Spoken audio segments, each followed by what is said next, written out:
মেয়েদের জন্য নূপুর পরা কি জায়েজ আছে?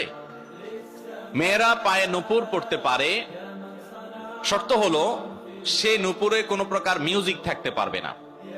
যদি নূপুরে মিউজিক থাকে তাহলে সেক্ষেত্রে সেই নূপুর পরা জায়েজ নয়। আম্মা জান আয়েশা রাদিয়াল্লাহু তাআলা আনহার বাসায় এক ভদ্র মহিলা এসেছেন, তার পায়ে নূপুর পরা ছিল এবং সেখানে মিউজিক ছিল। তখন তিনি তাকে বললেন যে তুমি এটা খোলা ছাড়া আমার ঘরে প্রবেশ করবে না।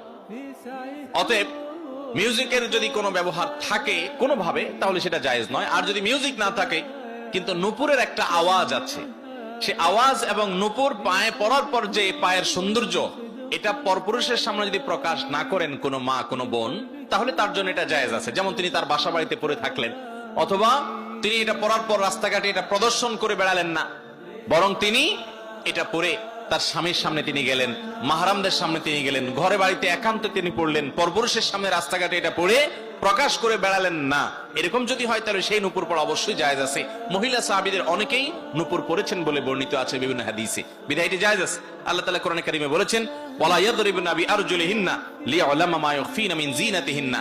নারীরা যেন তাদের রাস্তাঘাটে যখন তারা বের হবে তখন যেন তাদের পা গুলাকে জোরে জোরে আঘাত করে করে না চলে। যদি এরকম করে এ উদ্দেশ্যে যে তার পায়ে যে নূপুর আছে অথবা যে সৌন্দর্য আছে এটা যেন প্রকাশিত হয়, এগুলা জাহির করার জন্য যেন সেরকম ভাবে সে না চলে।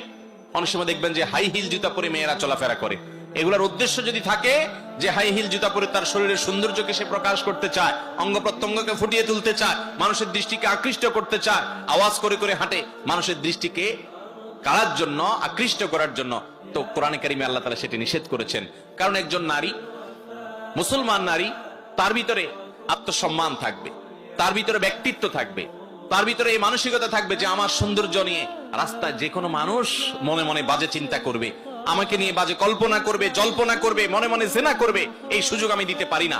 এটা হলো একজন ঈমানদারের ব্যক্তিত্ব, এটা হলো তার পার্সোনালিটি, এটা হলো তার আত্মসম্মান।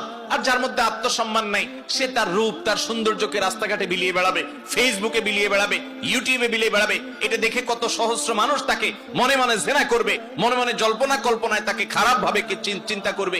এটা একজন অমুসলিম বা একজন ফাসিক মানুষ করতে পারে, যার ভিতরে আত্মসম্মান আছে, আত্মমর্যাদা আছে। তিনি কখনো তাকে নিয়ে বাজে চিন্তা করার পথ সুগম করে দিতে পারেন না।